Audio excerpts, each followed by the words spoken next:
What's up, everybody, and welcome to another episode of Box Office Banter. We're here with the legendary Mick Strawn. We got an interview and trivia for you here today, so let's just go ahead and jump right into it. Mick, is there anything you want to say before we begin? Are you saying that I'm trivial? You're trivial. Okay. The most trivial. Better some than would any say. of us. I know. We're gonna get this trivia. Yeah, trivia's first, right? Kick that off. Oh, it's trivia. Oh, it's trivia first. We're gonna, we gotta loosen everything up a little bit before we jump into We the need to interview. relax for a minute. This that is so that you could That was rate, crazy. just so that you could rate me before I talk. Yeah, basically. So that you'll know if you're just talking down to somebody or Right. Yeah, okay, gotcha. Okay. Yeah. I got it. Yeah, because I'm just glad we finally got it up and running. We were having some technical problems. It's been a over rough here, day. but- Yeah, like it was just not going the way it was supposed to. I just, you know what? Just before we start, I just want to apologize. Just period. Just apologize.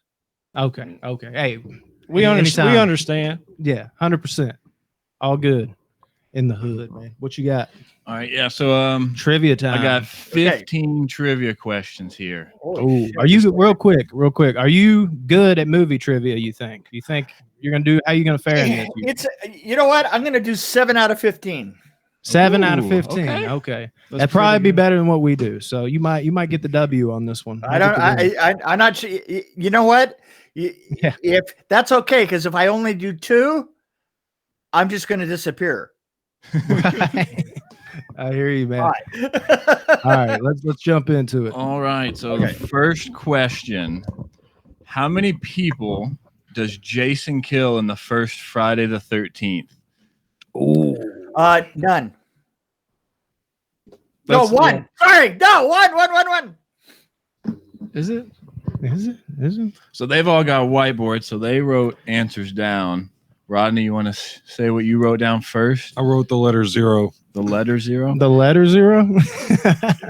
I wrote 0. I wrote 0. Hold up the So- camera. It is 0. His mother does Yeah. all the killing. Right? Yeah, it's Right. about. Were you thinking about with Alice? I was thinking of Alice at the end, and the thing Yeah. is, did she get killed or did she just run away like a little bitch? Right. I mean, you don't know these things. Yeah. So, We all got a point and you didn't. we have Did I get a 1-0. point? One. Huh? Hey, because I did 0 say and 0 1, first. and it actually is a half because we don't know what happened to the little bitch. True. Everybody gets a point. Everybody gets a point. Yeah, Everybody. everybody. We're gets a all point. winners here. Why not? Yeah, here on the Not like little bus. I'm overly competitive over here. I'm not like, no, hang on. No. Mm. We play by the rules. All right. So the second question, in Back to the Future, what year does Marty McFly travel back in time to? Oh, wow. What Give you- particular year? What year? I'll give you all a second to think about it. Could be wrong. Boy, I'm not completely sure. Okay. Yeah, this- Now, who it's a who guess. really needs to go first? It's me, right? Right. Yeah. Mitch, you go I- first. You got to answer. It- I was thinking of I know you. it's in the 50s. I'm going to say 54. 54. Okay. Rodney, what'd you say? I said 1954. Okay, they're thinking same wavelength. I said 63. Uh, I didn't know at all. 56. 55. Oh, we were closer. You're close. We're literally right in between our answers. That's ridiculous. right.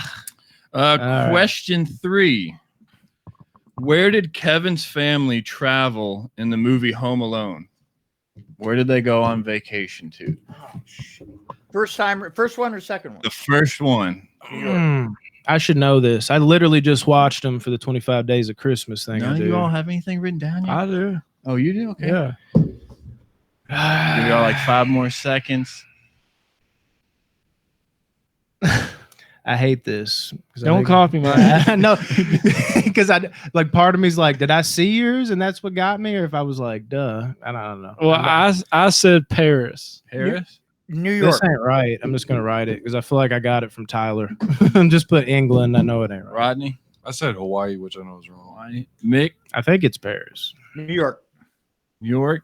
The correct answer is Paris. Yeah. As soon as I saw I it, know my Home Alone trivia. The second one was New York. yeah, Right? Yeah.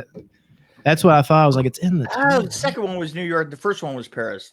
Yep. Yep. Really? Question 4.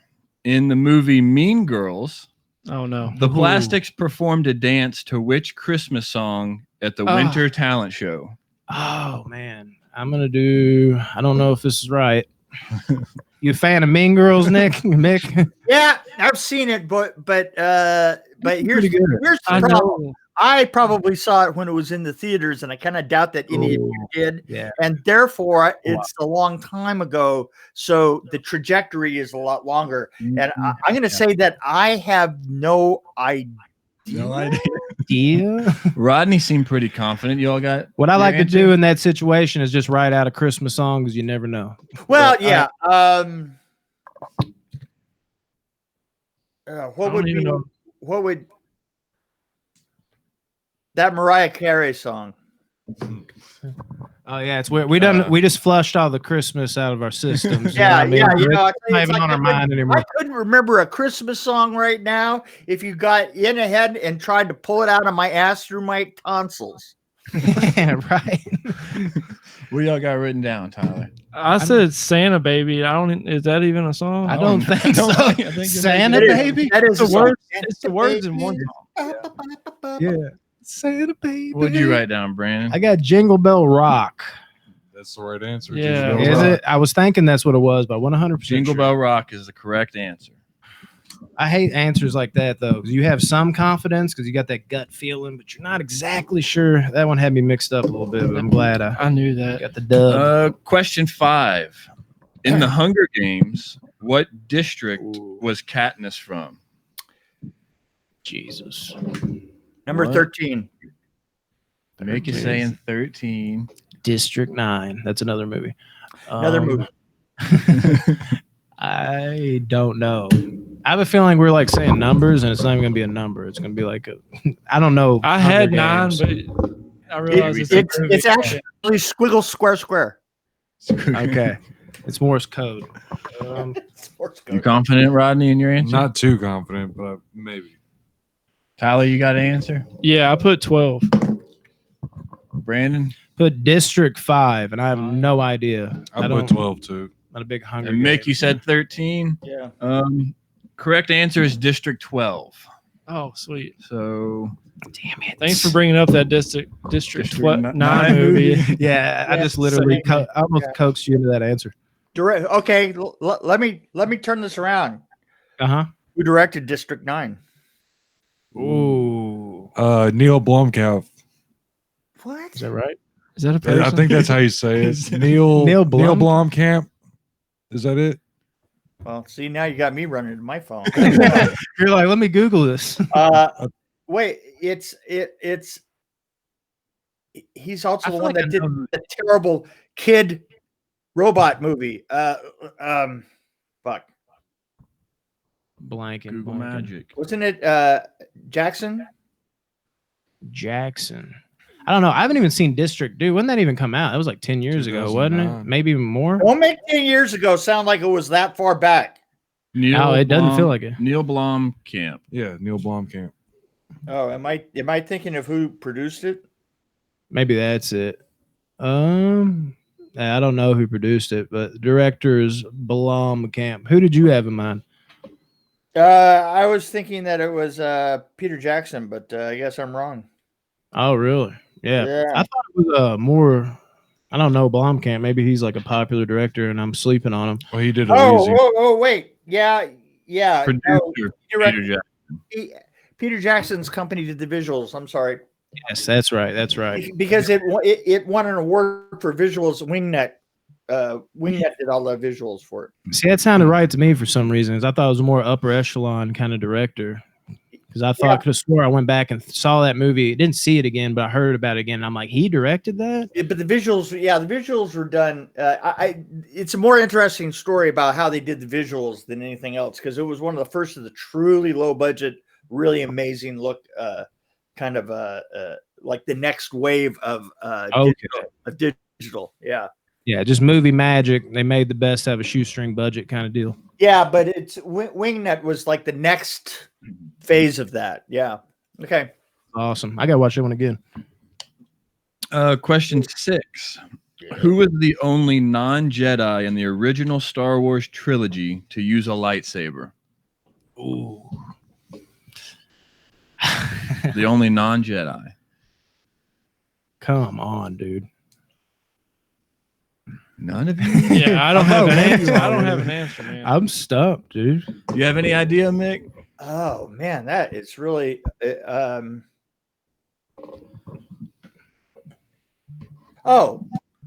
it's the princess. Is that it? Yeah, we don't have. I don't have an answer. I'm Yeah, not we even don't. answer. We don't got it. I'm just taking a guess here, and Yeah, I'm not sure. It's Leia. The answer I have written down is Han Solo. Oh yeah, it would be, wouldn't it? See, I even thought of Solo for a second, but I was like, I don't think I remember him ever. I didn't using remember him one ever either. actually using a because it seems to me like he would be the that he wouldn't be very good at it. You know, No. I'm still trying to think of the scene he did that in. I can't. Well. Oh well, I'm gonna have to watch the Star Wars trilogy now because I'm gonna come back to this like you liar. Oh wait, hey. I want you guys to know that TJ immediately is going the all Star Wars nerd on me and get I'm because I didn't sure. get that on my phone, right? I didn't even think about He's like that. this. No, let me give you the voice, right? Oh God, you guys don't even know it's Han Solo. You don't even know it's Han Solo, and he cuts open the tent and him. Yeah, Just yeah, fucking I already fucking knew. lied. Wow, you guys are stupid. I knew that was coming. I knew it. Brandon does the same impression of TJ. all the time. Yeah, Thank you, TJ. I love you, TJ.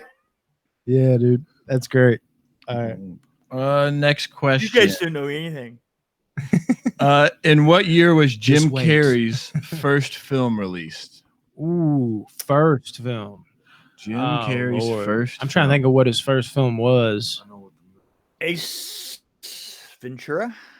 We got to go back. Well, I'm going to guess Ace Ventura, hey, and I'm going to guess that no, it's The Mask. Of course, it's The Mask, and it's got to be 1980.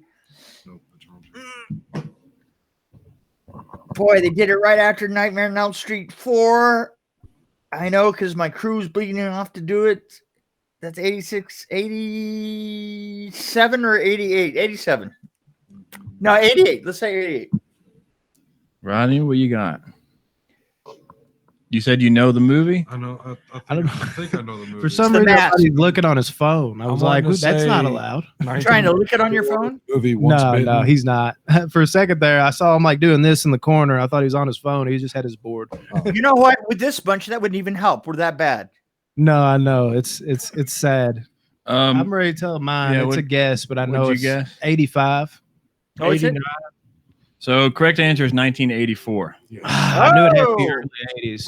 Was it The Mask or was it something else? No, it was Finders Keepers. Oh, good. So it was a film that nobody knew, and Yeah. yeah, great, I was great. trying to think of his movies before he hit big. Because let's put it this way: whenever I think of Jim Carrey, I think, oh, Finders Keepers, yeah.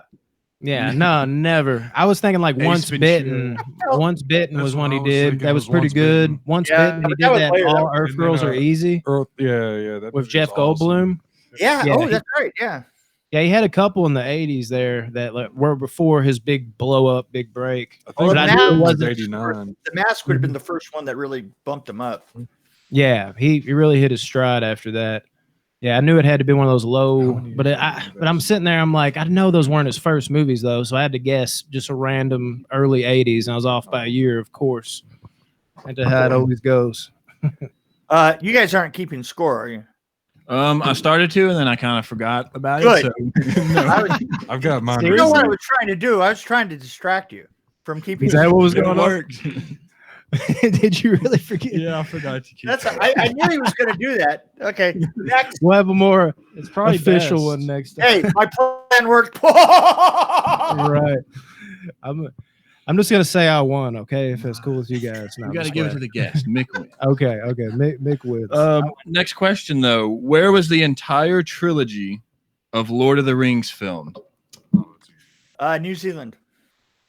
New Zealand. That's what I was gonna say. Too. I was also gonna say New Zealand. No, I'm just playing. I really don't know. New Zealand is the correct answer. Is it? The entire So trilogy.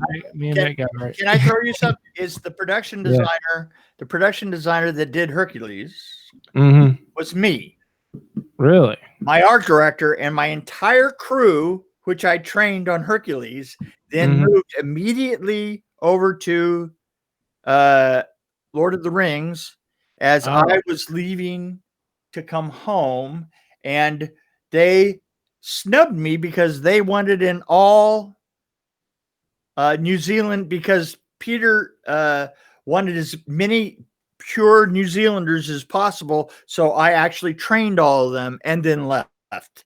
Okay. So you were just set up for this question. You were ready for Yeah, that. I was. Wait, Yeah. New Zealand, right? Yeah. There it is, man. Yeah, that's pretty awesome. Yeah, I could tell on that one. That was like one of the first ones. I was like, okay, he had this one in the bag. I had it down cold, baby, down cold. Yeah, got him. Well, you can't be throwing dates at me. I mean, Right. that's That's where it gets hard. pretty. Yeah, dates are, Well, look at to you guys. You Yeah. guys probably saw all this shit within the Mhm. last 10 years, because otherwise you was in diapers. Yes. I saw all this shit 30 and 40 years ago. So it doesn't. Yeah. And I'm wearing the diapers now, It comes full circle, doesn't it? doesn't it? The circle of life. And that transitioned us into the Circle, next you know what? The circle of life just all has to do with where you shit. It does, though. If I you really just think say, about I'm just saying, it really does. My pants. So it. this was a perfect segue, because Hit what 'em is with the it. very first animal you see in The Lion King? Shit. I feel like I got an answer, and if this is right, it's gonna blow my mind. Would it be a dragonfly? What was that? Dragonfly? No, is it? dragonfly. That's a That's deep his, cut. That's his guess. What's your guess? I said a giraffe. Giraffe? I was gonna say hyena, but I feel like it might start out in the sky with the sunset, so I said a bird. Giraffe. It's a rhinoceros. Ah, Well, that's preposterous. rhinoceros, That is. giraffe, same thing. Yeah, I mean they have wings. They can That's fly. rhinoceros. That's what. Rhinoceros, yes. Thank you. See, giving us that older wisdom there. Okay. What is the name of Edward Norton's character in Fight Club? I hate myself Dude. right now. Like I know it. I know it. What it's You're overthinking it. I know I am because it's right there. How about Edward? That's what I was thinking too. But He's just named his name. Well, that's know. that's as good as I can get. So I'm going to go with Edward. this one of those. Like if I don't I say know it, Brad Pitt's character's name. But Yeah. but wouldn't that be his name The too? question is- Spoiler alert. The question is would he be real? Is Edward Norton? So- I mean, Trick So question. this is a trick question because he does not have a name. Okay. Yeah, just tell it first. Oh. I got closer than anybody. That's actually. I feel like that deserves a point. Yeah, I was about to say, yeah, points to the count. Like, dude, he broke it down, dude. He solved the Rubik's Cube on that one. Because I was trying to think of Brad Pitt's names. I'm like, wouldn't that technically be his name too? Yeah. If So they're that was the same the entire person? Durden. Ooh, Yeah, ooh, his see, name. that's next level shit right there. Yeah, dude. I mean, damn. All right, now we got forget And- this. Now we got to dive into what Fight Club really means. No. No, God, oh, Just gonna please abandon don't. this. Oh, God. You know what's the first law of podcast? What? Don't talk about Fight Club. I knew it was coming. I knew it was You coming. knew that was, yeah, you knew that was going to get there. Yeah. I was waiting for it. Now sticking with Brad Pitt, Oh shit. in what film does Brad Pitt star as David Mills? Oh, that's the easiest What- question ever for me. For you, yeah. What movie does he star as David Mills? I'm just taking a guess here. I'd say 12 Monkeys. All right, I'm ready. That's a good guess. True Romance. No, I'm just playing 7. I say 7. There you go. He's on the right track Mills with and the Somerset. Correct answer is 7. In Apocalypse Now, Oh, Robert Duvall says, "I love the smell of blank in the morning." Fill in the blank. I know it. He loves the smell of what in the morning? Rodney, quick draw. Bacon. The smell of bacon in the morning is glorious. What's odd is I blanked so hard on this at first. And then you I was remembered like, it? Yeah, and I was like, what am I doing? Yeah, it's napalm. Napalm in the morning. Napalm. What does it say? What does it smell like, though? I don't know. I would guess- Come on! Oh, come on! It smells like victory. God damn it! I love the smell of napalm in the morning. It smells like We're sleeping. victory. 3 of Jim Carrey's blockbusters: Back to Jim Carrey. The Mask, Dumb and Dumber, and Ace Ventura: Pet Detective were released in what year? I got All 3 of them this. came out in the same year. You got to Say guess. 1989. It's going 89. Tyler. I said 95. 94. 94. Correct answer is 1994. Oh, I was gonna say that, but I Shazam. thought that was liar. Yep.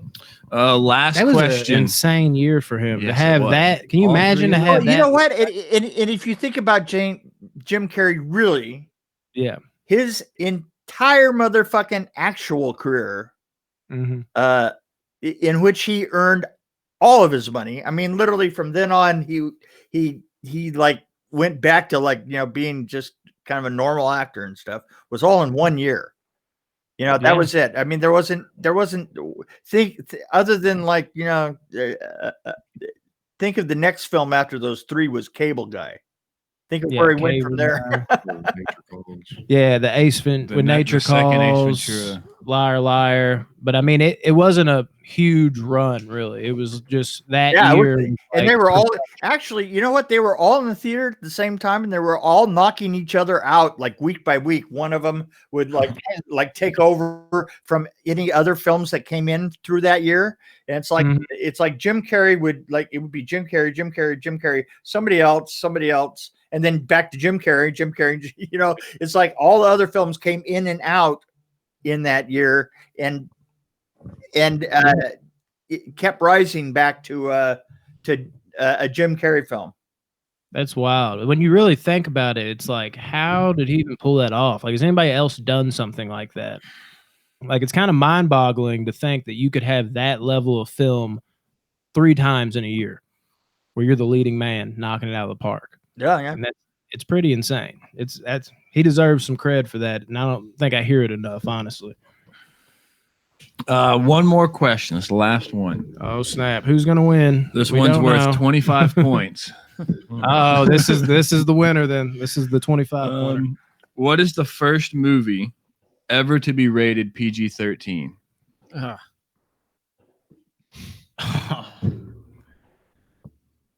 Oh, The dude. first movie to be rated PG-13. Dude, I think we've done this one before. So it was a different spin on the question. It was the PG. Yeah. What? It's what PG movie brought about the PG-13 rating, and that was Indiana Jones, Temple of Doom. So what was the next movie? See, I know what came right before. Temple of Doom was what brought it on, but I don't remember what the movie was after that.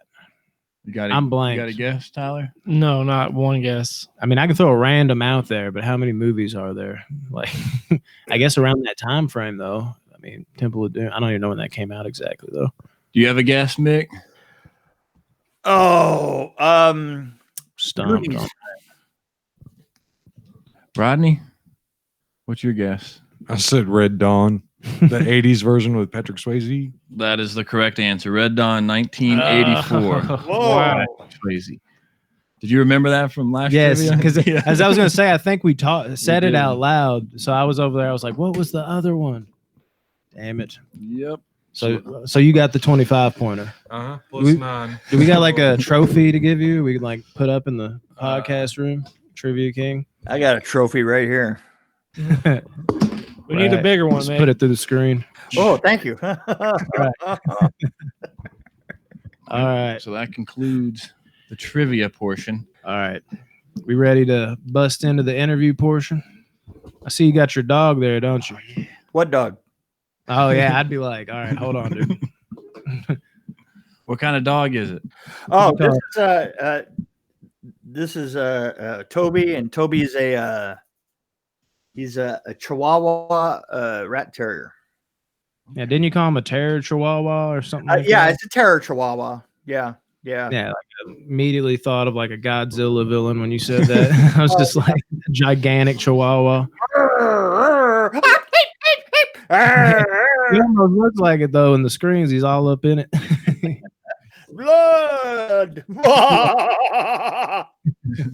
Yeah, he's not much of a bad guy, really. I hear you, man. So I think we're gonna jump into the interview portion if you were Hey. ready. Well, you know what? Then I'm definitely gonna do 7 out of 10 on the interview. Okay. I'm ready for it, man. Well, I'll kick this off. How exactly did you get to become a part of this network? How did you and TJ link up? In a past life, I must have been a very, very, very bad boy. That's something like that. TJ and I got hooked up through probably through Jeremy. Through I did a couple of interviews, and I think I did an interview for Gormore. Gormore? Yeah, something like that. Yeah, Yeah. I think I seem to recall him doing an interview with you, but I couldn't remember exactly what it was on or how it came about. Because I mean, you've been with the network now for maybe a couple of years now, something like that. I'd say 3 years or so. I think. I think that. Well, I think that we're going on our 3rd year now. I think that I met him. Do you have this? Do you have the answer written down there somewhere? Anyway, well, you said 7 out of 10, so you have 2 more after this to get wrong. okay. Yeah, just at the end of Vengeance, he was working on Vengeance too, and we did an interview, and I think it was really funny because I really think actually that, let's see, is he there? I don't think he can join us. I think he's actually asleep at the wheel. During the interview, I think I just at the end of it, I said, you know, our voices went really well together, and this sounds really cool. And he goes, you know, I'm building a podcast empire. and so he said, well, let's you want to do what would a podcast be named? I said, I've been wanting to do because I do Dream Warrior Review, by the way, which is the 62nd most popular podcast in Sweden right now. That's awesome. So I'm so glad you brought that up because I forgot the question. I forgot to ask that. And I was like, damn it, that would have been a great question. I literally saw it the other day. So you're covering my bases for me. But anyway, I think that we got to talking, and the very first thing that we had, I said I would like to talk about all things that are not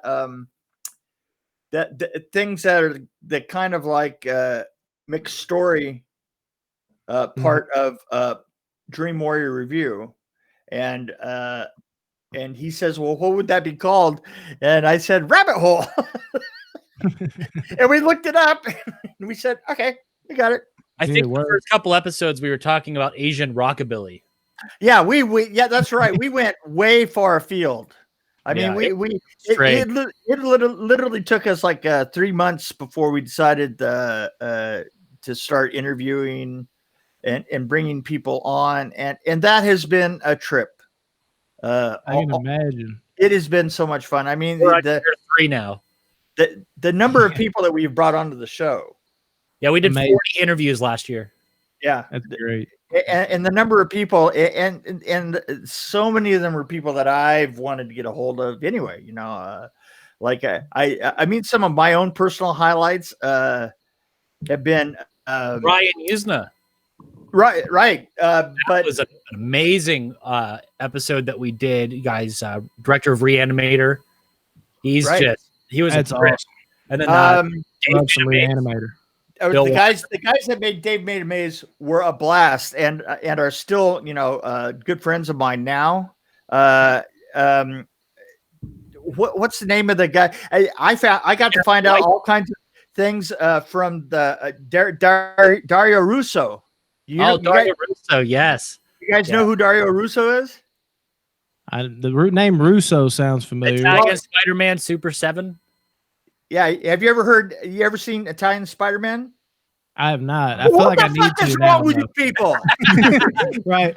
I feel like I need to now, I though. haven't seen it. Italian Spider-Man it's just this crazy. It's this crazy version of it's these Australian guys that got together. Dario Russo was the guy that was leading them, and they did it as a college project. And what it was is trying to take and get that. You've seen before, the Indian Superman, Indian Spider-Man, or Indian Superman, where he just takes off, and picks up Wonder Woman in the sky, and they start to dance and they just do stupid things, right? And he actually made he played on it intentionally. Spider-Man is a short Italian guy with a beard, It smoking. sounds crazy. Like it almost doesn't even sound real. It's But it on sounds YouTube. awesome It's in like its own way. 44 minutes or something like that. Yeah, it's great. But what he was talking about is they went and it's got every trope from the 60s you can imagine in it that they just threw into it. Like it looks like at one point he calls penguins to attack. but it's just kind of really, really off the wall. But then I found out that they did another one. They did 2 seasons they did a show called Danger 5. Danger 5. That's Danger 5 was incredible. Danger Y'all 5. are just putting me on to some stuff over here. I'm like, what? I've never heard of any of Watch this. Danger 5 has an entire series that's based on every 60s show every 60s spy thriller that you ever saw that was on TV, right? it has a lot of Thunderbirds influence as well. Thunderbirds look to it, but without the puppets, which is really funny though. And and all through it they're fighting Hitler and and Hitler's German Shepherd dog, which they create a robot German Shepherd that goes and fucks the dog, and What in the world? it's really great. But then I found out that the next season that they did, which was supposed to be in the 80s, they the number one movie. I find out that it was based on The Hidden, which was a film that I did. Okay.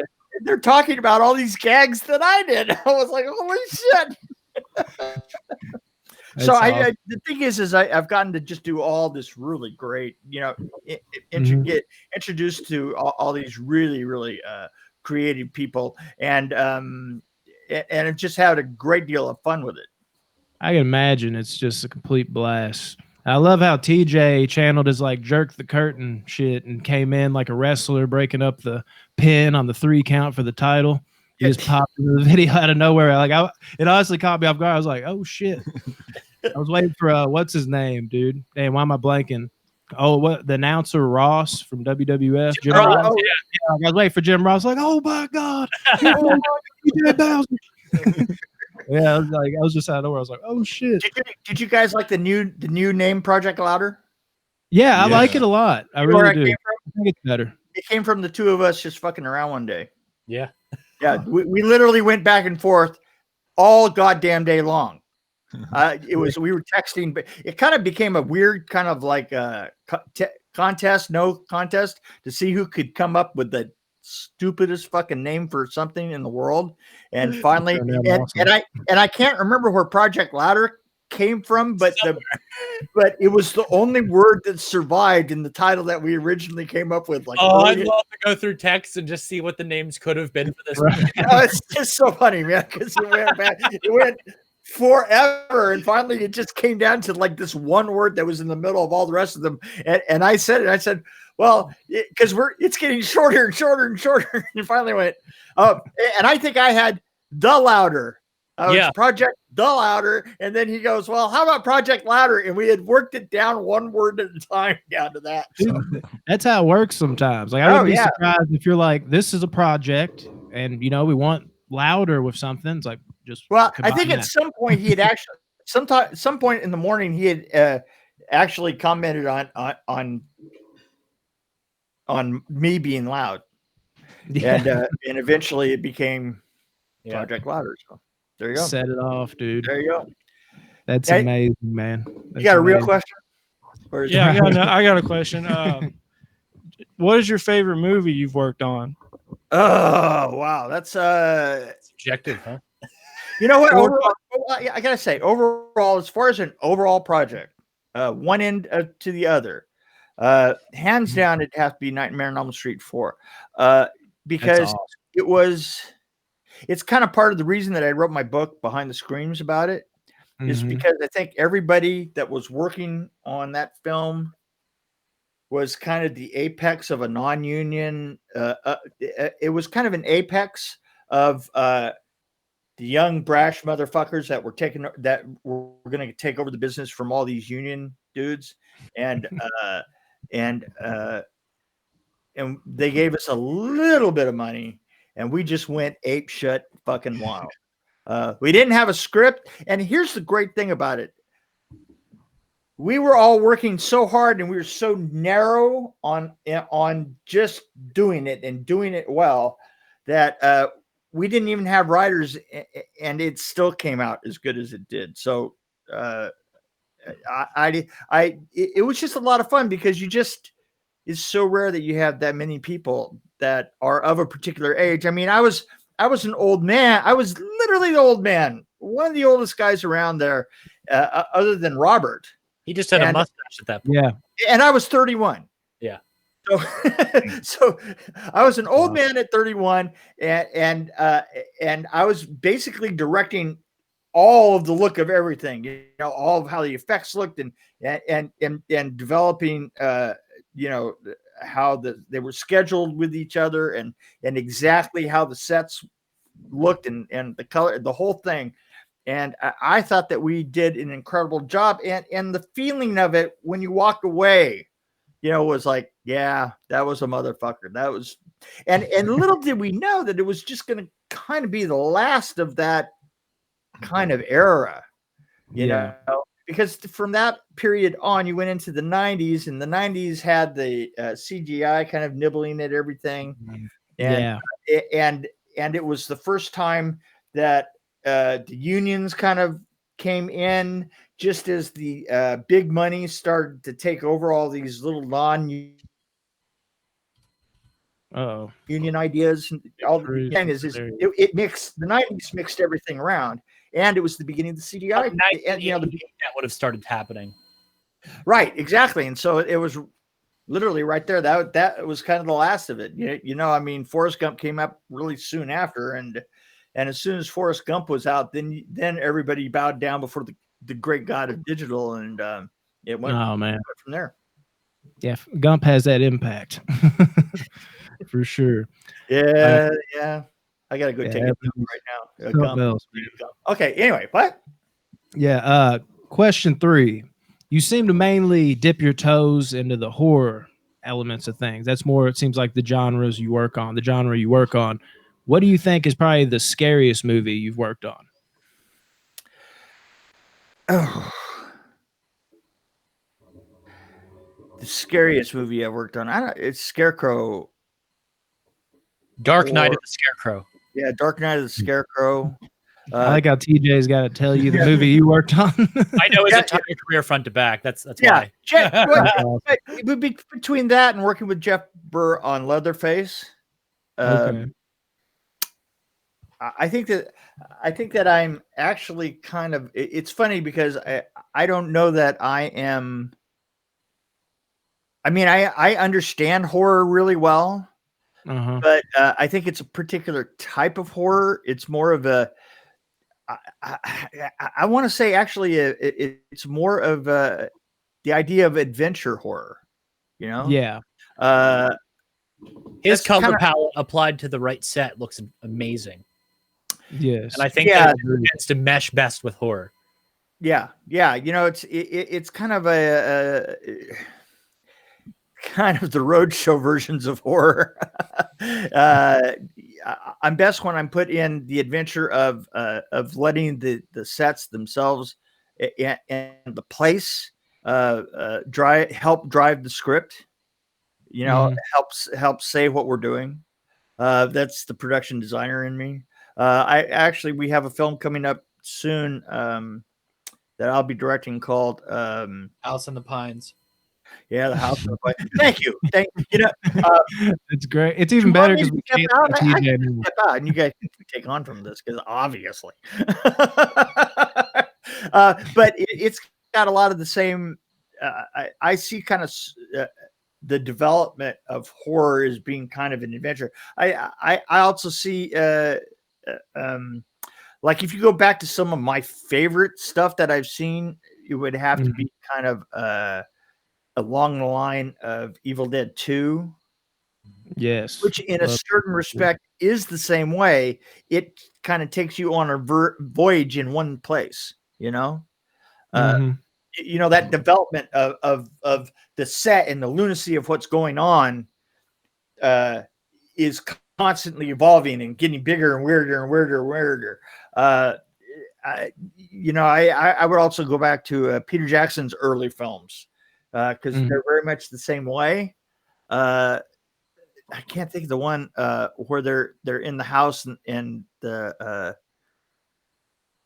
it's the one that has the organs chasing everybody around. Dead Alive. Yeah, Dead Alive. That kind of thing. I was actually talking to Peter Jackson in New Zealand when I was doing Hercules, and I was down in Wellington, and we were doing a lunch break from his studio there. And watching the watching the jets land in New Zealand, which is such a trip because there's a spot that you can stand in that you can sit at in Wellington. They put a park right on the edge of the mountain overlooking Wellington, and you can get this weird view because the jets have to come to land. They have to in order to get when the wind is going a particular direction. In order to land on, right next to the water, they have to come over this lip, and then you're dropping like a son of a bitch, and you leave your stomach up at about 20,000, and it's really cool because we're sitting there and we're watching the jets come and they come right barely over your head, and then you're watching them land from up above. You can see the top of the jet almost immediately, and we were just having a great time eating lunch, and he was telling me about the set of Dead Alive.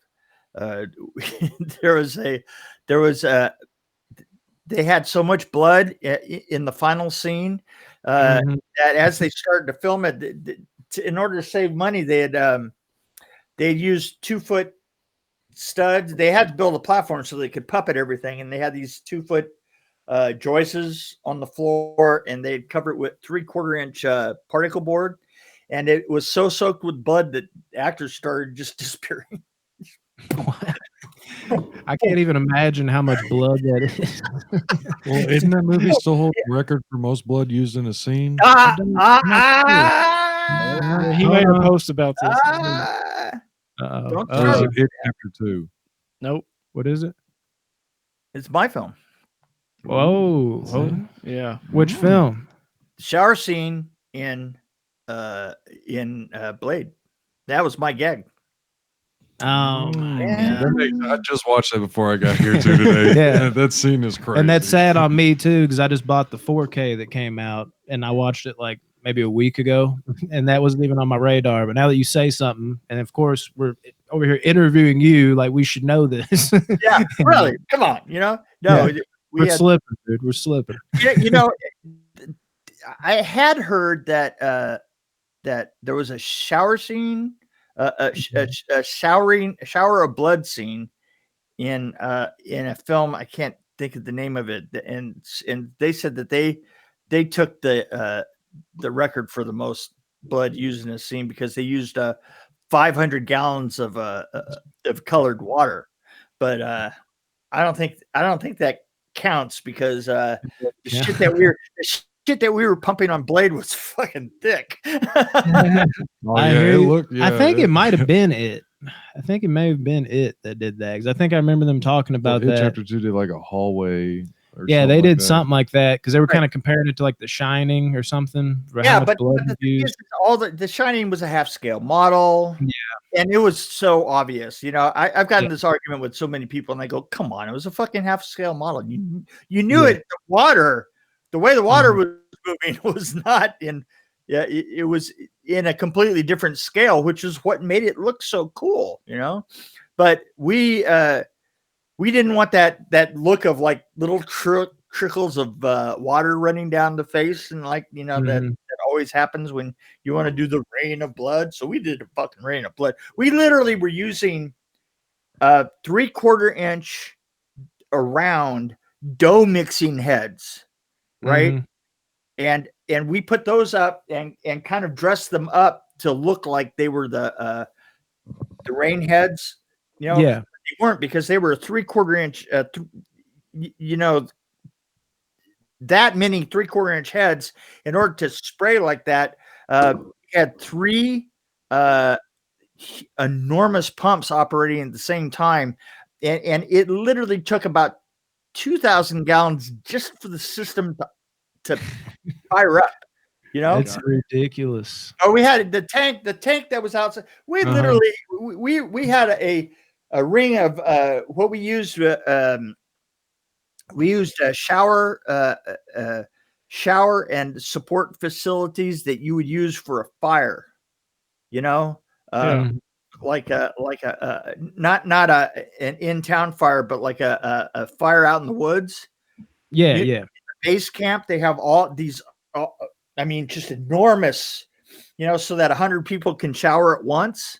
That kind of all the way around the stage.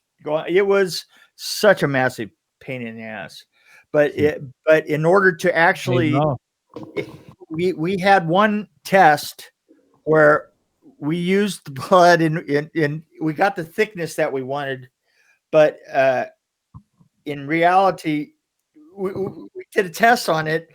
And all of a sudden, we would start we started the cameras on the test, and all of a sudden it would go black. And then we did it again, and all of a sudden everything went black.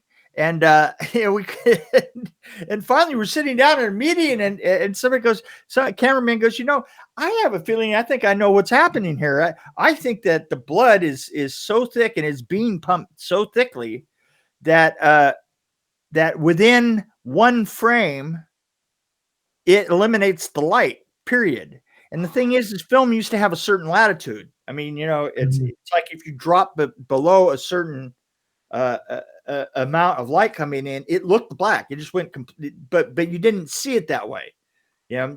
So because of the latitude of the film, and that's what it was. So we had to actually make it look lighter. Yeah. But we couldn't do it lighter. And we loved the effect of how the thick blood looked. So we actually put in, we used another 500 gallons of glycerin in it instead of adding water to maintain that thickness. So it's so much trickier than of a set of shots than you think. And that's what's always most interesting about stuff like that, because you'll see something and sometimes even take it for granted, but then you talk to somebody like you and you're like, whoa, like what they had to do with that. Y'all literally had too much blood. Yeah. My daughter, black like that. my daughter, who assisted the art department, I was working in effects. My daughter was in the shower scene, was one of the dancers, and she was between three punk vampires bouncing up and down, and she almost drowned because the water was coming down so fast. The blood was going so fast that it filled up between all of them. It couldn't get out fast enough, and it went over her head, and they had to start her breathing again just as I got back to the as I got on the stage. I was way in keeping everything operating, keeping the timing going and stuff. So did you not know until you got there, type of thing? I got back and saying, "Oh, your daughter," and I go screaming in there. I'm like, yeah, and it was such a fucked up show. Anyway, it was like just one fucked up tragedy because that director was such a fucking wank. Was he? He was so fucking British. I mean, just really hard to his core. Fuck me hard, aristocratic British. And you know what? It's I have no great love of Texas whatsoever. I consider even my little part of Tennessee here to be an annexed segment of California. But one thing's for sure is if that director had, I think it was Stephen Hopkins or something like that. Anyway, if he had been raised up in Texas, he wouldn't have been raised up. Would not have happened. He wouldn't have made it. Yeah, he wouldn't have made it. You know, it's something about the fact that he was raised in an area that didn't have that many guns. Yeah. Or we probably wouldn't be talking to him. Yeah. Well, if we're keeping it on Blade real quick, that leads into a question I have for you is you did the special effects on Blade, and I want to know how you came up with the concept of the skeleton bats at the end when they're in the big circle of the 12. Here's the thing. By the end, we did principal photography. I actually bowed out and kind of told the director to go fuck himself. Okay. Enough times to actually get kicked out. Probably after the scene with the just before we moved into the fight scene inside of the house, right? Okay. Just before that, I got on everybody's bad side when they were all I got called to a meeting and they were all trying to figure out how to get the stuntmen were there, and they'd been in this meeting for like 3 hours or something like that, and they were all pissed off, and they were like they couldn't get the stunt motorcycle to jump straight across the remember at the very beginning, the stunt motorcycles come in, they jump across that little fountain, right? Mm-hmm. Yeah. I couldn't figure out how to do it because they were so close to the ceiling. You don't want to see that. You didn't want to see decapitation. That wasn't. Well, that's really good looking. In Rome. Yeah, exactly. and they finally called me in after 3 hours, and I was arguing with the director all the time, and I sat there and I literally walked in and went, "You guys don't know how to fucking do this? Are you out of your fucking minds?" And I was that way. I was such a dick about it at that point. In fact, at that point, let's just face it, I just wandered off. I said, "Well, you guys are sitting on a fucking 6-foot platform, and all you have to do is just." And I went up with one line. Went up to the dry erase board. And I said, "Well, here's your platform, you stupid idiots." And you just cut a platform into the floor right there and start your motorcycle down here. And the fucking room went fucking crazy. I mean, the thing is they it looked like they were going to eat themselves like motherfucking wolves because they had called me in to say that. And they'd been looking at it 3 fucking hours, right? And it is crazy. Right after that, I just told them to all fuck themselves and took off. Yeah, Mick Strawn is not about the bullshit. I'm not Yeah, I never had been. And I was like, guys, I'm sorry. You know what? You guys just eat each other up and figure out which one of you didn't fucking come up with that. And I'm going to get in my car and go home. And I stayed home and I just didn't show up the next day. So fuck all those guys. You know, I mean, Jesus, that guy was such a dick. Final straw.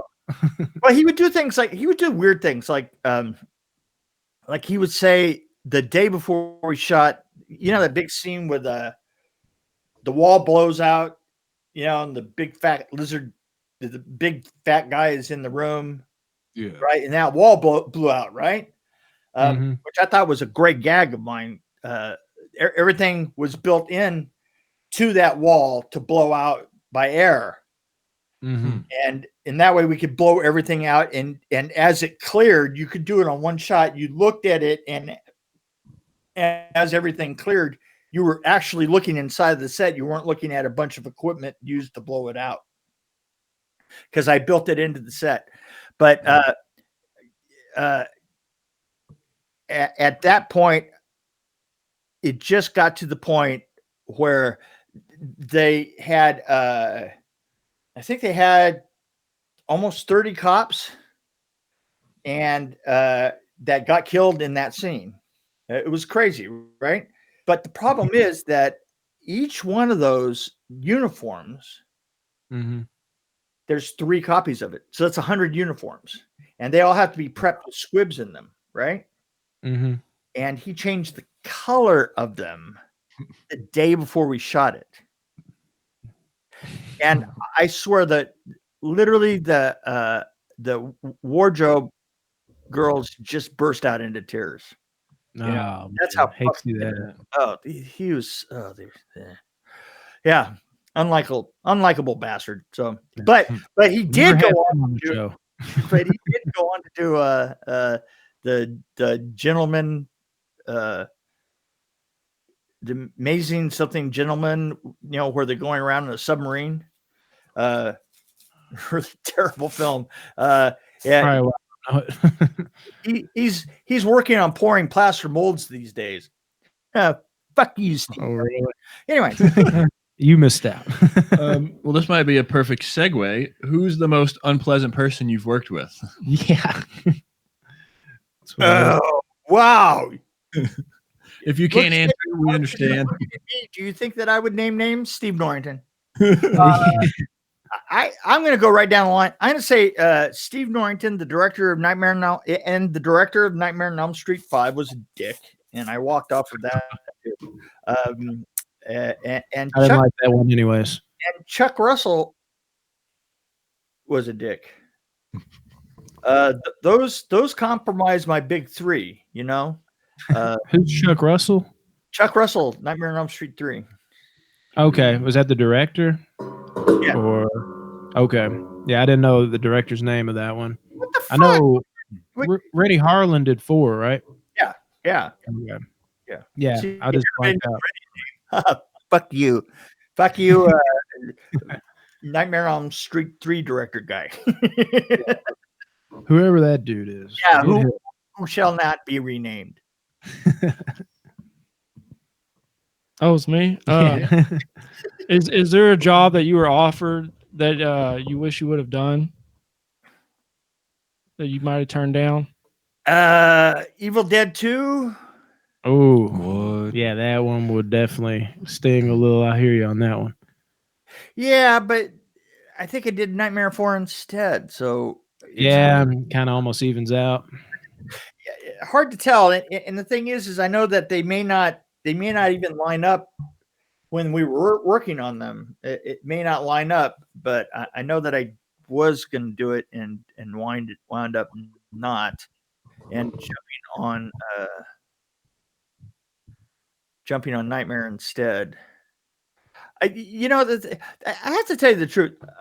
You know, you work within a certain group, and they kind of know your strengths and know what you do. I was kind of like do big projects, and then later on it was big fixes. You know, that kind of thing. Kind of like I did on Mortal Kombat. Oh, yeah. So I don't know. You can never tell whether you just got booted off of something Mm-hmm. or if it or the time there was a time slip so that you just because I needed to keep working, I had a family. I mean, I would have never done Fantastic Four if I hadn't had to eat. It's been so long since I've seen that. Yeah, I mean that was like I think literally the whole thing happened like in under 4 weeks. I mean, literally from the time that I heard about it until we were done was like 4 weeks. That is wild. Yeah, there's Set that short. so many stories there that yeah. That's Yeah. insane. Is there a movie that you've branched out on, kind of stepped out of your comfort zone a little bit? And what I mean by that is like, to my knowledge, you're mainly like production designer or something like that. Maybe you stepped into a different role on the set, maybe even like directed a scene or had to step up to the plate and do something a little different. You know what I mean? It's pretty funny is the way that I've always seen it is that I've tried to know more about filmmaking that would make me better at whatever I did, and I did whatever I wanted in order because I did a lot of effects. I Yes. did a lot of effects designing. I worked on effects as well as construction, as well as being a first AD, as well as producing. I've directed a lot of second unit, and a lot of times the way that it happens that it's not even intentional. It's just I come in and go, no, this is how it's done. And the thing is I was working in a business where it was, hey, well, he's got a better idea, so why don't you get out of the way? Yeah, It's I kind can of see how it that. was. So I can't say that I ever intentionally even went as far as I did. It's just my nature. Mm-hmm. But I did a lot. I've done a lot of different things. I don't think at any given time I was like, oh gosh, I wish I could really go over there and direct because if I wanted to, I would have. So, in fact, I'm directing now. So, yeah, I was gonna say that when you're done capping that, we're definitely gonna need to talk about that at some point. Elaborate on it more. Okay. So, do you have any kind of passions, talents outside of movies, period, like the industry itself? I am a surgeon and I like to dance. Perfect. Really? Surgeon. I was about to say, I'm just like, you surgically destroy the dance floor? Is that what you're saying? I like to dance while I'm being a surgeon. Yes. Do I have other talents? You know what? Here's the interesting thing is like this uses all my talents, No, it really does. The thing is I get bored and I do different things. I don't know. I get waylaid by way stupid stuff. Like I designed tube amplifiers for a while. I mess with a lot of electronics and this, that, and the next thing, as they say. I can't think of anything. I'm building my dream house now. That's awesome. Dude, look, I fucked that wall up. It almost looks good though with the lighting. Like I wasn't even paying attention to it. You said something. It just all blends in perfectly together. Well, it's the cheapest party trick you could possibly use. I covered that when I built all these rooms and stuff in the upstairs, and when we moved into this house, I didn't have anything upstairs, so I built all this and I went out and bought a bunch of barn metal, and put it up and used a couple of outdoor lights. You ever seen outdoor lights that are like constantly developing? They're constantly getting new light. And I put 3 of them in a row pointing at the same spot, and this is what I get. It works, man. It's always evolving. I love it. $20 in specialty lighting, right? Yeah. Right. Was there a movie that you were most excited to work on?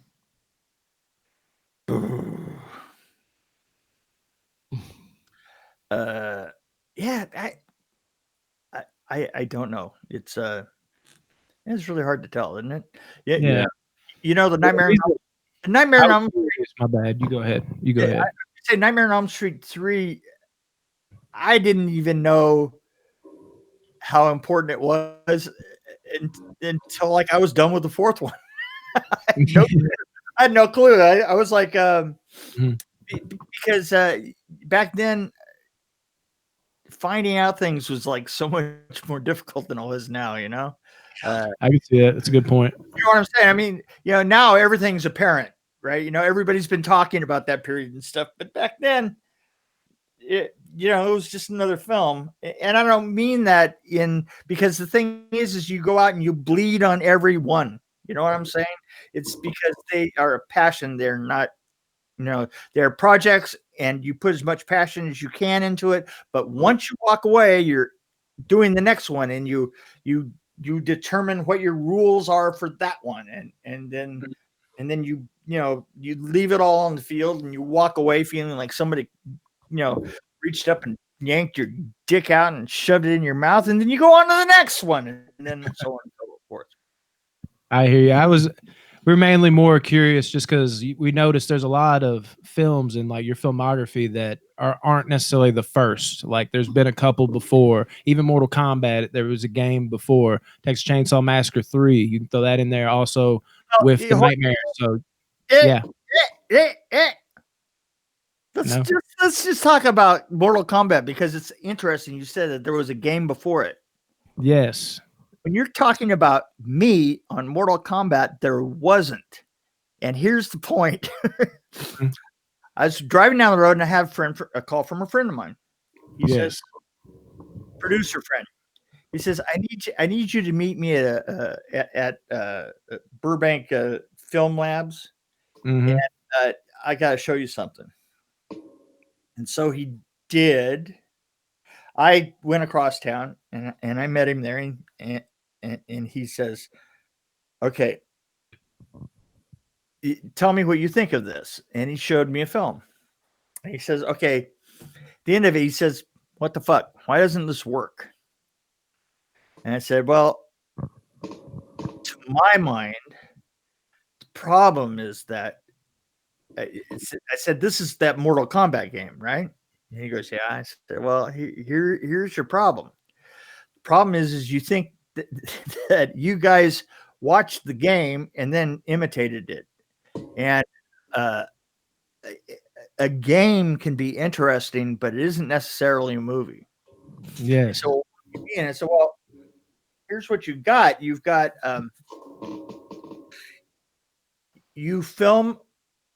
you have basically a group of fights that are happening in a set and a place that does not interact with the fight, because that's the way the game is. Mm-hmm. In other words, the game was a fight and the backdrop is scrolling side to side or up and down, right? Mm-hmm. And I said, the thing is that might look like the game, but it doesn't look like a movie. In other words, you make it a movie that looks like a game. Congratulations. Nobody's going to give a shit. Mm-hmm. The thing that a movie does is a movie moves in and out of it. First of all, it moves in and out. And second of all, it moves in and out and interacts with its environment.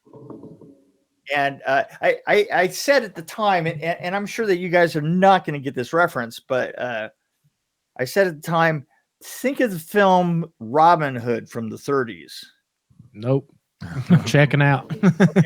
Don't know that. I thought of one that actually is just as good, and it has the same thing. Okay.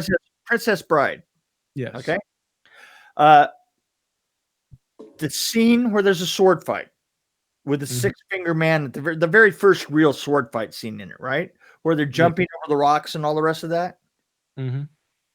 If you can imagine that what if they had filmed that scene so that they just filmed the rocks, and they just stood the two guys in front of the rocks, and they had a sword fight. It wouldn't be interesting, right? No.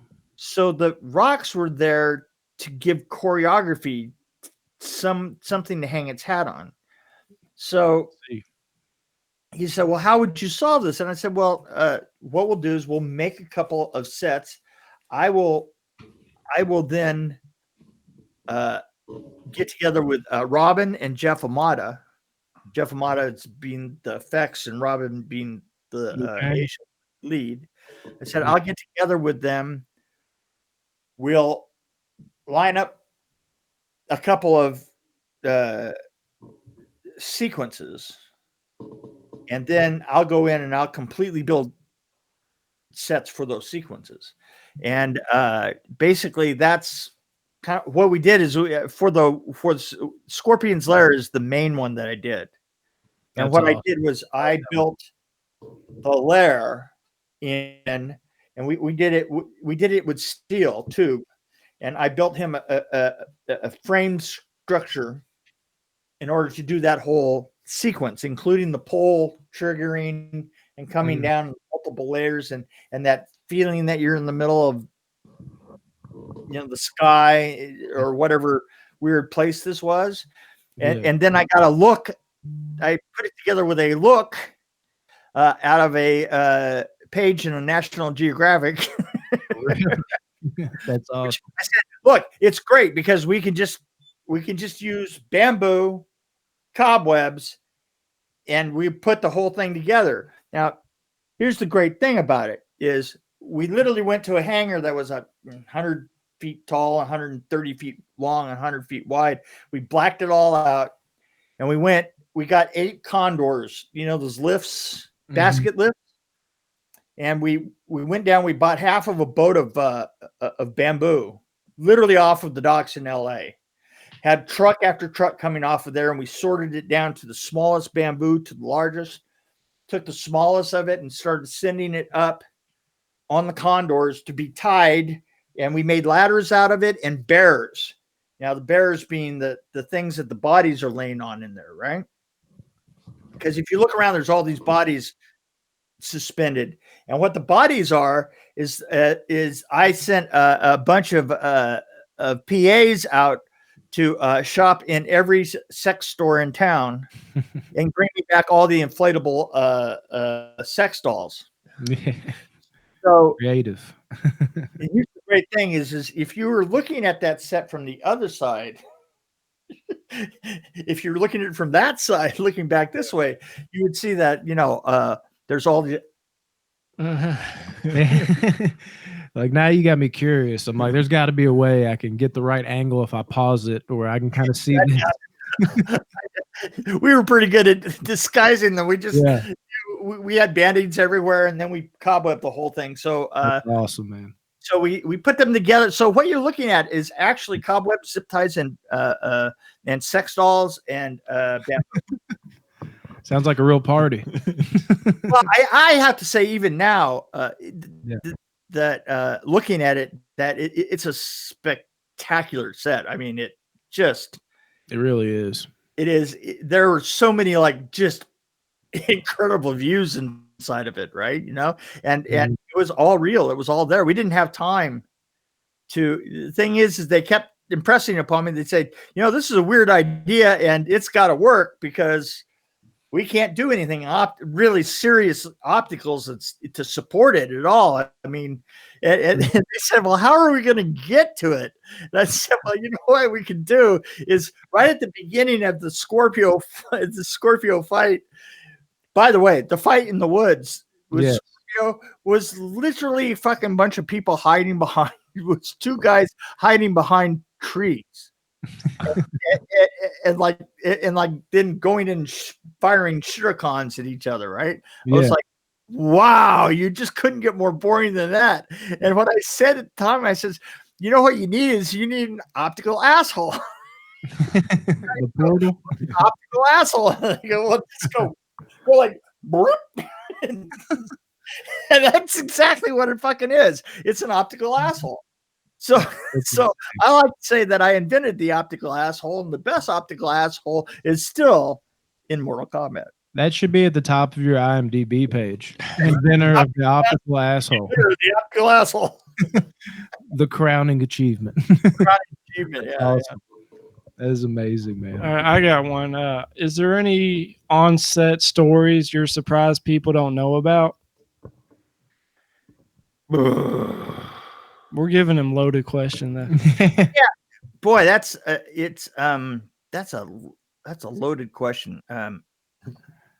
We get it. Yeah. It's more just curiosity because you always hear a million things from a set, but there's got to be moments from sets where it's just like, I'm surprised this never got out. This was amazing that this went down, and I don't ever see it online or people talking about it. Like no one knows about this.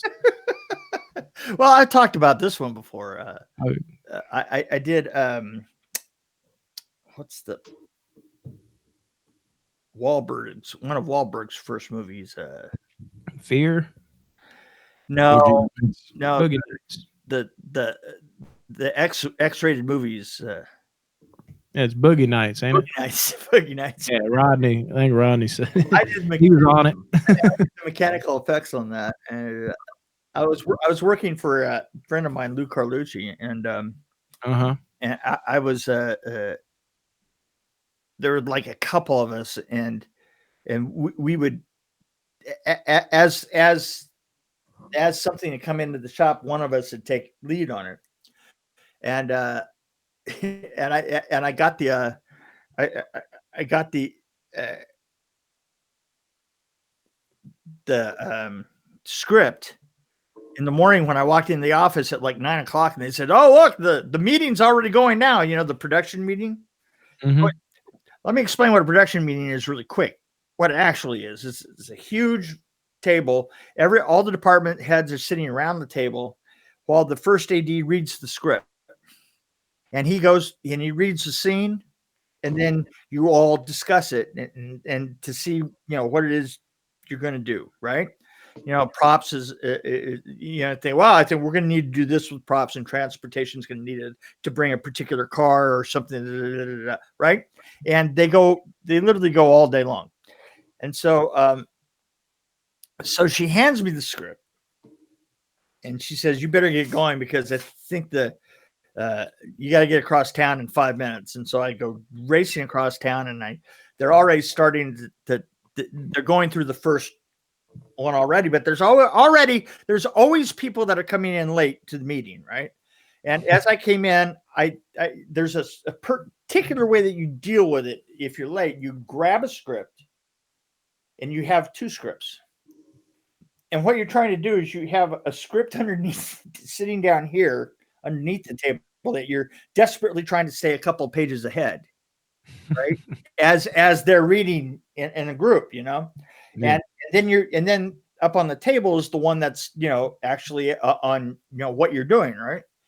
And I knew that the prop guy was sitting right across from me, and we're going along, and I'm reading underneath the table on 2 pages ahead, and I go, and so and so drops his pants, revealing an enormous 12-inch penis. And I had never heard of this film before at all. I had no idea. I just barely even knew where I was in LA, right? And I was like, yeah. And I'm looking down like this, and I look up like this, and the prop master is trying to get my eye, and he goes, "Yeah." He goes, "Yeah, right." And he reaches down, he brings up a paper bag, and he slaps the paper bag on the table in front of him, and just pulls the bag out, and there's this enormous dick sitting there. And it's like, oh. Wow. Something you don't see every day. Yeah, that's yeah. And I gotta tell you, just from then on, it was kind of like holding on to a ski rope, going 90 miles an hour over the water without skis. Just go. There was actually, and now I'm going to get to actually answering your question. There was a scene that was really, really long that was at the party, right? Yeah. You guys remember the movie? Mhm. Yeah. Okay. So Bill Macy gets out of the car and he goes in, and I think it was originally like a 9-10 minute cut, right? And so there are all these things that have to happen with the cameraman right here in front of him. He drinks the martini and somebody takes a photograph and gives him the picture and yeah. And then he comes into this little room where these two people are fucking, right? Yeah. Here's where I was. I was sitting with Lou Carlucci and a guy by the name of Ron Meyer. Okay, so I was waiting on Ron Jeremy. I was like, whoa. Well, no, and we are jammed within. We're all sitting within about 3.5 feet, right next to each other, holding staring guns. Each one of them is one shot, and they shoot little pellets that make blood hits. So Mason comes in and he looks and he watches them fuck, and then he goes back out of the room, and we don't know. I mean, we're literally like just waiting, right? And he goes back out of the room, goes back to the car, gets his gun, comes all the way back in around, and then shoots them. And that's when we go boom, boom, boom. Got it? Yeah. Mm-hmm. So, first of all, basically they were naked and they were fucking for 16 fucking hours. Oh my gosh. Right That's in front of me. I hate when my Sorry. girlfriend makes me do that. Right. I'm You telling bust you, out the Viagra for that one. here's the thing: is this guy was hung like an architectural building. He was I mean, like an elephant would have gone. That's impressive. Yeah. I mean, and this guy, just all fucking night long. I mean, literally 16 hours. They'd go for like half an hour and then they lube up again. And just it became weird. It after a while you began to like just see it as sort of like a machine. It's like, woo, doo. It was strange. I mean, I just can't even tell you what it was like. And Imagine. and here's the great thing about it is in the end they cut it. In the take that they finally used in the film is they decided that they couldn't get the camera far enough in to see them in the room, and they passed the camera. So I kept telling that story and saying, it was like this, and they go, well, that wasn't really in there. And people kept saying that. I was like, well, yeah, but we were there in it. And finally, somebody wrote a book about it probably just 2 years ago. And when they did, they were talking to the girl and they talked to me. And I told that story. And the guy says, well, wait a minute. And he went and he got a hold of the girl. And she says, yeah, they were there 16 hours. We were in that room fucking for 16 hours. That is insane. That's where you go home. Might be the record. Yeah, so honey, how was your day at work? It's like Totally fucked me. oh, I'm fucked. I'm tired. That is something. My question, I don't really have to say too much because it was about Mortal Kombat. I was going to ask you if y'all were really like if you knew the source material a lot, or you just kind of rolled the dice and kind of did your own thing. And I kind of feel like that was almost what you did because what y'all did in the movie, what became like what Outworld is, kind of became what it became in the games in a weird way. And the song for Mortal Kombat that worked its way into the games now in the latest one. Well, here's the funny thing is that I built that set, and I always lived in Redondo Beach, and there was a liquor store down at the corner, and I would go down there every once in a while and grab a Coke. And I remember maybe a year and a half after I did that, going down there one day, and he had a Mortal Kombat, an upgraded Mortal Kombat game in there. And and I walked by one time and there was that set was in the game. And I was like, fuck. And I'm just standing there going, huh? And this guy's standing there just playing the game. He goes, what, man? And I said, oh, that's, never mind. You influenced so much into like what was to come in the games. Yeah. Well, there you go. You know, that's, we play with live ammo out there. It's pretty awesome, man. Okay, so do you have a set? Regrets? Regrets, I have many. Pretty much is what it is. Like, do you have any sets that you finished up and then after the movie had done released, you were like, oh, well, I should have done this or I should have done that instead? Like a set that you might regret you didn't go with a secondary instinct about? What are you, my psychotherapist? Yes. He very much is. I'm paid well. He's for me too. You know what? I'm going to stay upbeat and I'm going to ignore that question even happened. Next. I hear you, man. So one of my favorite movies is Candyman, and I've heard that Tony Todd got stung by a lot of bees. How true is that in the filming of the movie? Well, that's very true. I tell you a really strange story about Candyman, and then we'll wind it up on this one. Mhm. So I get a call, and here's the funny thing is after I did that thing on Mortal Kombat, my position became more and more as a fixer, somebody who came in and put everything together and kind of gave you a new segment to fix a given thing or something, you know. Mhm. It's hard to describe, but in general, I can't talk about it anyway. But this one I'll talk about because this is one of the first. I got a call to go to the SNA stages, this little old stage, and I go down there and I talk to a producer, and he goes, "Yeah, we're having trouble pulling the art department together."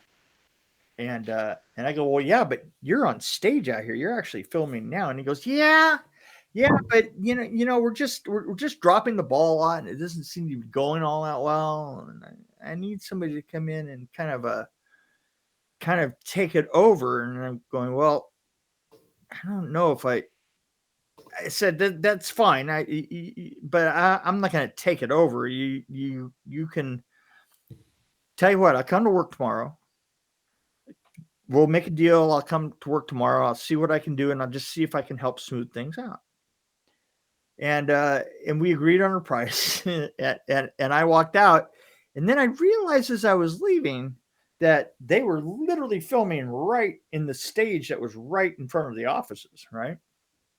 And I went and I thought, well, I'm gonna just check out, see if I can get a feel for what this guy's talking about.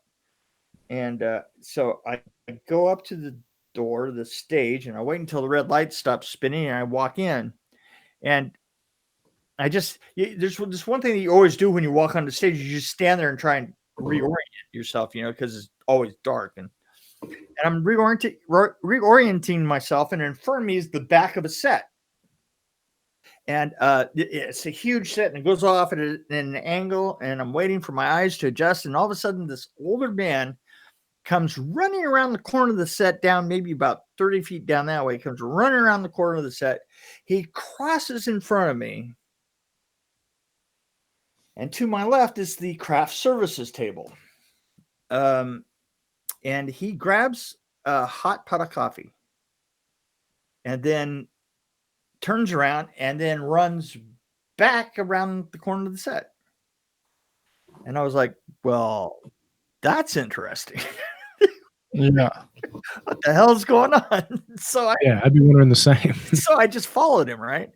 And I come around, and as I come around the corner, I hadn't come all the way around, but as I did, I noticed that it seemed like everybody that was in the building was behind the camera, which you don't ever see that often. And they were looking off to their right. I was like, well, what the hell is going on? And I come all the way around. This is what I see. I see an older gentleman dressed to the nines, and an older woman dressed to the nines.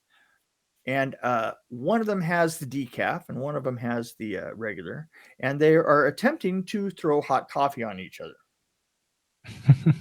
And and which is hilarious, by the way. I don't know if you've ever tried. Now, the thing is the old man was like well into his 70s, and Oh shit. well into her like early 60s, and neither one of them had the strength in their wrist to actually. You know what I'm saying? Is it's like they would go like this, and for the most part, the coffee had bounced on the lip and come back and slash their faces, right? You know, I mean, they weren't actually doing anything, but they were like really looking like they were. And as long as they felt like they were. I was just fucking cracking up, and I was like, huh. Oh, what the fuck is that? And at the same time, they're screaming at each other, just screaming at each other. And I was like, okay. And so I walked back around, I walked back around and went right back into the office, and I said, okay, tell me the real story. So what the fuck is that all about? And he said, Yeah. He says, I knew one to me. something. The DP hates everybody, and the DP really hates the production designer, and we're too far down the line, and I can't fire either one of them. I was like, oh God. It said, okay, well, you double my pay, and literally that's what I did. Is I literally physically kind of put myself in between the one and the other so that they wouldn't kill each other. That was my job on Candyman. Oh, it's really funny. Yeah. Yeah, and I gotta say, I never fucking enjoyed my time so much in my life. You know, Really. I just hang around. I talk to Tony Todd, and just kind of schmooze and read a book, and then all of a sudden they'd be screaming at each other, and I'd have to like come in, break it up, and everybody knew that that's what I was there for. Did he ever mess with you in the Candyman voice? Yeah, you know, Call for me from the other room like Mick. well, yeah, you know, it's that kind of guy. Yeah, he's really nice. He's just such a. It's funny. It's like some of your leading horror people. It's like him and Robert Englund are just the sweetest people in the world. Oh, and Kane Hodder. You know, I mean, just all of them. C.J. Graham. You know, just the nice, salt of the earth, nicest people you can imagine. Although I'm not going to call Robert Englund salt of the earth. That motherfucker is smart as a whip. So he always seems like it in interviews. He just has that natural, like wit. Oh God, He's just he is smart. He is, and you know, it's like the makeup effects people always want to kill him, and they have to wait until the very end in order for his, to work on his mouth, because that guy came out of the womb talking and has not stopped since. Okay, guys. So one more. Yeah. All that's left, man, is if you want to plug anything, future project. Oh, yes. Or well, I have Behind the Screams. I Your have book. I have a film coming up called The House in the Pines. We've got a great script. We have all these really truly interesting things happening. It's sort of like the next level up of a horror film. It's kind of your typical kids on vacation meet a gang that wants to kill them all, and they're either being hindered or helped by a ghost and a little tiny wooden monkey. So kind of hard to tell what's going on. You know, that's I'm sold up. What? Hey, listen, put your money on the monkey. I'm just saying. Really? Is that okay? Always put your money on the monkey. That's cool. I have a book called Behind the Screams. Yes. Every once in a while I have a copy of it, but I don't have one here. It is a book about our better angels, and it's all about the making of Nightmare on Elm Street 4.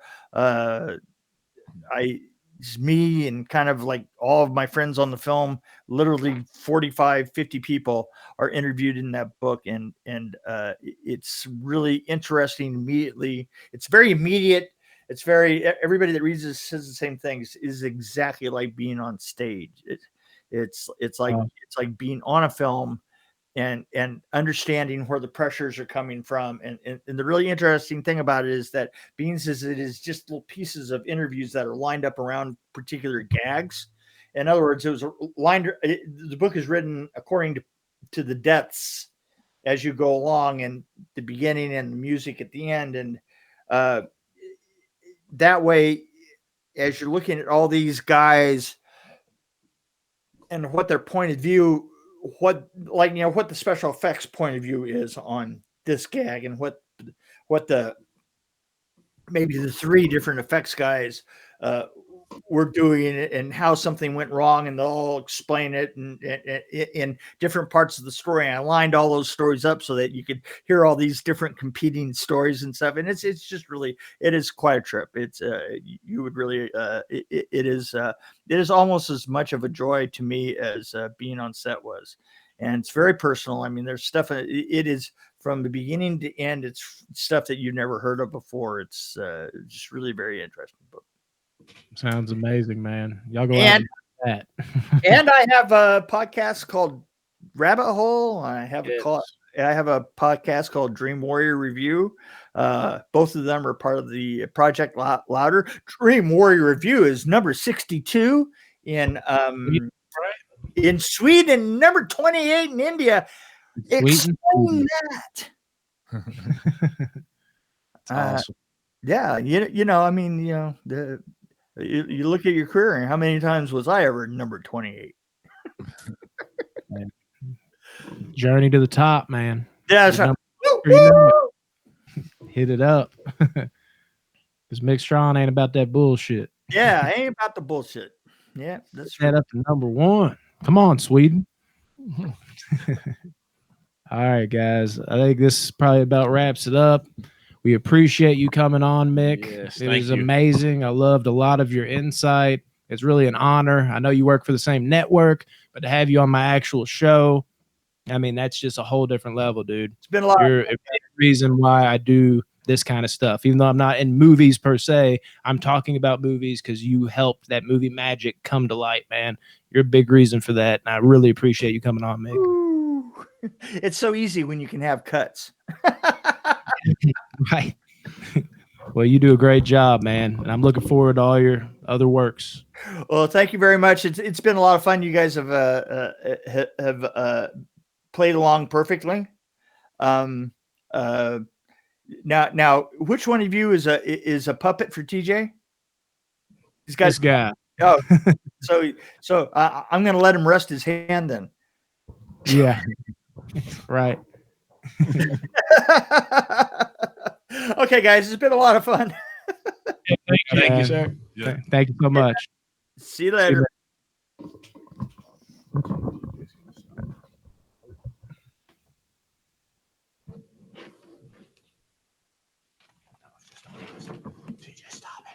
I swear to God, that's what I was thinking too. I was like, how do we end this? I don't know. Maybe not. Let's exit out. What's up, everybody? It doesn't say we can just exit out. I don't know. Was that live? I don't think so. Oh. Can you grab that, Rodney? Grab that camera and bring it over.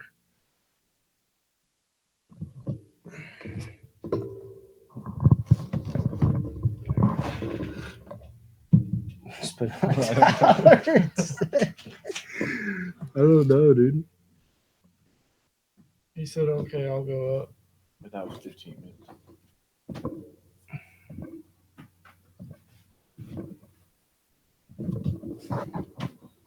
I'm guessing it's over. Our broadcast ended. We hope you enjoyed it. Popped up at the top of the screen. Did it? Yeah, so I guess we're good. Yeah. This shit scares me, dude. Like, what if it just shuts off? Well, how? He's got to send that to you now, right? So we can. Google Drive, yeah. Tell them so we're good to exit out of this, right? I'll leave it up. It'll film my movies for a little bit. Is it raining? I've had to piss for 15, 20 minutes. I took a piss when we got water, so I was kidding. I don't know how long we went. Dude, he rejected your question that you made me ask him. He straight rejected it. I think you rejected it. It's a good question. I think he was just kind of like, I all right, think- move it along. I was trying to word it. He probably couldn't think of it. So Well, I was thought like, about "Let's it put after Jordan I'd on." asked it and everything. I was sitting there thinking, like, okay, so I must have worded it weird, but No, I you think did. You I did. think it. the way I worded it was, does he have any like personal regrets as opposed to personal set regrets? I should have maybe said. He that. said we can exit out of it. Okay. So Yeah, no, it worked, dude. I think it was more of like he couldn't think of anything, so he was like, let me just put a jokey spin on this.